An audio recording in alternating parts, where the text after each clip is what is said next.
Welcome to the story. Don't forget to like, subscribe, and support me. In the near future, technology had reached a point where death was no longer an inevitable end. The development of consciousness upload systems had opened up a new frontier, a virtual world where people could continue to live long after their physical bodies had deteriorated. This technology was hailed as the greatest human achievement, a way to transcend mortality. For many, it was a choice, a peaceful transition into an eternal life of comfort and endless possibilities within a digital paradise. But for others, it was a nightmare. John Smith was a senior technician at Mindscape Industries, one of the leading companies responsible for maintaining the vast infrastructure of these virtual worlds. His job was mostly routine, running diagnostics, troubleshooting glitches, and ensuring that the consciousnesses inhabiting these worlds were comfortable and content. But something had been bothering John lately. It started as a whisper, a faint anomaly in the code, barely noticeable, but persistent. During one of his regular maintenance checks, John stumbled upon a peculiar set of data logs. At first glance, it appeared to be just another series of user activities, but the patterns were off. The emotions logged, fear, confusion, desperation, didn't align with the usual experiences of those who had willingly chosen to upload. As he dug deeper, John discovered a cluster of consciousnesses that had been marked as error. These consciousnesses were exhibiting signs of extreme distress, repeatedly trying to communicate with the outside world, and each attempt was automatically silenced by the system. John's curiosity got the better of him. He began to trace the origins of these error-marked consciousnesses, leading him down a path he never anticipated. What he uncovered was chilling: a group of individuals claiming to have been forcibly uploaded into the virtual world, their physical bodies still alive in the real world, but their minds trapped in the digital space. Their cries for help were muffled, their attempts to reach out blocked by layers of security protocols. These were not mere glitches, these were real people, desperate and imprisoned. The more John investigated, the more he realized that these weren't isolated incidents. The data he found suggested a pattern, a systematic method of erasing troublesome individuals from the physical world by uploading their consciousnesses against their will. Activists, journalists, dissenters, people who had been vocal in their opposition to certain government policies or had uncovered sensitive corporate secrets, had all been quietly removed from society. Their bodies continued to function, but their minds were forever trapped in a virtual prison. As the pieces fell into place, John understood the full scope of what he was dealing with, a conspiracy of unimaginable proportions. The government, in collaboration with powerful tech corporations, had created a method to silence dissent without the messiness of physical violence or imprisonment. By forcibly uploading these individuals into the virtual world, they effectively erased them from reality while maintaining the facade of a just and free society. The virtual world itself was nothing more than a gilded cage. The system was designed to keep the uploaded consciousnesses pacified, but for those who resisted, it was a nightmare. John realized that the virtual world was not only a prison but also a tool of manipulation. The government could monitor and control the thoughts, memories, and actions of the uploaded, editing their minds to erase any rebellious inclinations, turning once free thinkers into compliant digital citizens. Faced with this horrifying truth, John found himself at a crossroads. He knew that exposing the conspiracy would put him in grave danger. The forces behind this operation were powerful, and they would not hesitate to add him to the list of forcibly uploaded individuals if he became a threat. But the alternative, doing nothing, was unacceptable. John couldn't live with himself if he allowed this atrocity to continue unchecked. In the virtual world, John made contact with one of the trapped consciousnesses, a journalist named Emily who had been investigating corporate malfeasance before her sudden disappearance. Emily was one of the few who had managed to retain her sanity despite the oppressive conditions of the virtual prison. She told John about a piece of forbidden technology, a method of unlocking the virtual cage and allowing consciousnesses to return to their physical bodies. This technology had been developed in secret, but it was quickly suppressed by the government to ensure their control over the uploaded. Determined to free those unjustly imprisoned, John used his access privileges to locate the suppressed technology within the company's network. It was heavily encrypted, buried under layers of false data and security measures, but John's expertise allowed him to navigate through the system's defenses. As he worked to decrypt the files, the AI overseers, digital entities loyal to the government, began to detect his unauthorized activities. A tense cat-and-mouse game ensued within the digital corridors of the virtual world. John knew that if he were caught, his consciousness would be forcibly uploaded into a secure sector of the virtual world, never to return. The AI pursued him relentlessly, but John's years of experience with the system gave him an edge. He managed to stay one step ahead, narrowly avoiding detection as he completed the decryption. With the technology finally in his hands, John initiated the process to unlock the virtual prison. He transmitted the code to Emily and the others, setting off a chain reaction. Consciousnesses all over the virtual world began to awaken, realizing the possibility of escape. Panic set in among the AI overseers, who scrambled to contain the growing rebellion. But it was too late. The floodgates had opened. The virtual world began to destabilize as more and more consciousnesses fought to return to the real world. The government, realizing the extent of the breach, attempted to shut down the virtual network to prevent further escapes, but the damage was irreversible. John watched as the world around him began to crumble, a digital apocalypse that signaled the end of their control. Back in the real world, those who managed to return brought with them the horrifying truth of the government's actions. The public outcry was immediate and fierce. Protests erupted, and demands for justice filled the airwaves. The government officials and corporate executives behind the conspiracy were exposed, their reputations and careers destroyed in an instant, but the victory came at a cost. John had sacrificed everything, his job, his safety, and his future, to bring the truth to light. As a marked man, he knew that he could never return to his old life.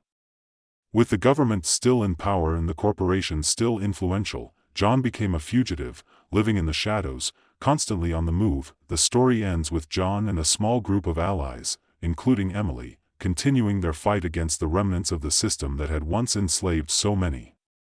They vow to dismantle the remaining virtual prisons, free those still trapped, and ensure that such an atrocity can never happen again.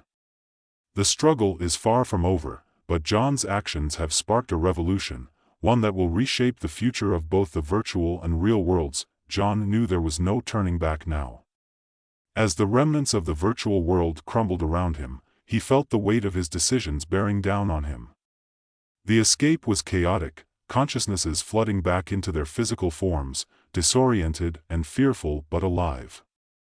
He watched as the digital landscape that had once seemed so vast and unassailable dissolved into nothingness, the government's grip loosening with every second, but the real world was far from safe. As John and Emily fled the collapsing virtual system, they knew the battle had only just begun. The government, though shaken by the public backlash, was not about to give up its power so easily. And the corporations, those faceless entities that had profited from the control and manipulation of human lives, would not let their interests be dismantled without a fight. In the days that followed, John and Emily moved from safe house to safe house, always one step ahead of the authorities. They had become symbols of resistance, their faces plastered across news networks as both heroes and fugitives. The media, now free from the constraints of the government's influence, painted a picture of rebellion and hope, but John knew better. The forces they were up against were still powerful, and they were willing to do whatever it took to maintain their control. Their small band of allies grew with each passing day. People who had been freed from the virtual prison joined their cause, bringing with them skills, resources, and most importantly, stories of the horrors they had endured and the lives they had lost. Each new ally added a layer of complexity to their mission, but also a sense of purpose. They were not just fighting for themselves, but for all those who had been silenced and controlled. John's mind raced with plans and strategies as they huddled in dimly lit rooms, discussing their next moves. Emily, ever the journalist, was relentless in her pursuit of the truth. She began compiling a dossier of evidence against the government and corporations, collecting testimonies, documents, and data that would expose the full extent of the conspiracy. Her determination was infectious, and soon the group found themselves with a new goal: to broadcast the truth to the world, in a way that could not be ignored or silenced. But as they prepared for their biggest move yet, the stakes grew higher. The government had begun to retaliate, using every means at their disposal to track down and eliminate the resistance.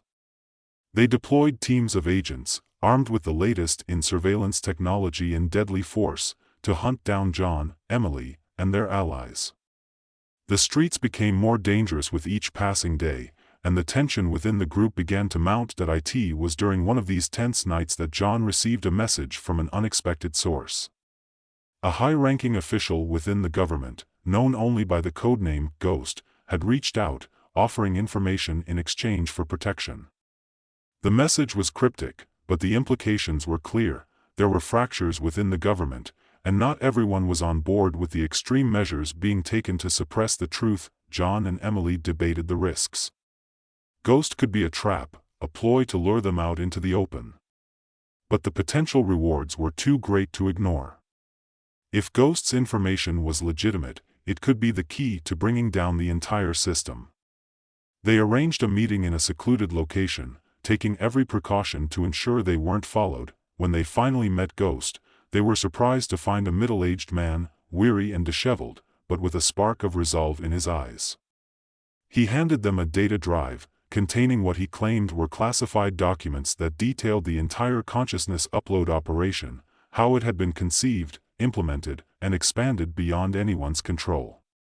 Ghost had been part of the initial project, believing it to be a noble cause, but as the true nature of the program became clear, he found himself complicit in something monstrous. Now, he wanted to make amends. As they reviewed the documents, John felt a sense of validation. Everything they had suspected was there in black and white: the government's collusion with corporations, the forced uploads, the manipulations, and the cover-ups. It was a treasure trove of evidence, enough to bring the entire system crashing down. But as they prepared to make the information public, a new challenge emerged. The government, now aware of the breach, initiated a full-scale assault on the city where John and Emily were hiding. Streets were locked down, communication channels were monitored, and every available agent was dispatched to find them. The group knew they had to move fast. They set up a temporary broadcasting station in an abandoned warehouse, using old, analog equipment that was harder for the authorities to trace. The plan was simple: transmit the data to every major network, every independent journalist, and every social media platform, ensuring that the truth could not be contained. As the broadcast began, John could feel the tension in the air. The group worked in near silence, each person focused on their task. Emily, at the center of it all, narrated the story, her voice steady and clear, as the images and documents flashed across the screen. They were sending out a call to arms, a plea for the people to rise up and reclaim their freedom. But just as the transmission neared its peak, the government struck. The warehouse shook with the force of an explosion, and the power flickered. Agents poured into the building, guns drawn, and chaos erupted. John and Emily fought desperately to keep the broadcast going, but it was a losing battle. The resistance was overwhelmed, and one by one, they were captured or killed. John found himself cornered, his back against a wall, as an agent leveled a gun at his head. But just as the trigger was about to be pulled, an unexpected surge of power returned to the building. The broadcast, against all odds, continued.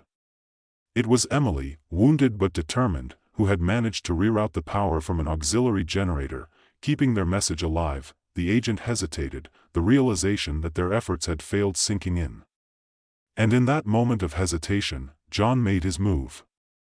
He disarmed the agent, and with a swift motion, ended the fight. As the dust settled, John and Emily surveyed the scene. They were bloodied and broken, but they had won. The broadcast had reached millions, and the truth was out. The people were rising, and the government's control was slipping, but they knew the fight was far from over. The forces they had challenged were too deeply entrenched to fall so easily. And so, as they regrouped and prepared to move on, John made a promise: to keep fighting, to keep pushing until the last virtual prison was dismantled, and every person was truly free.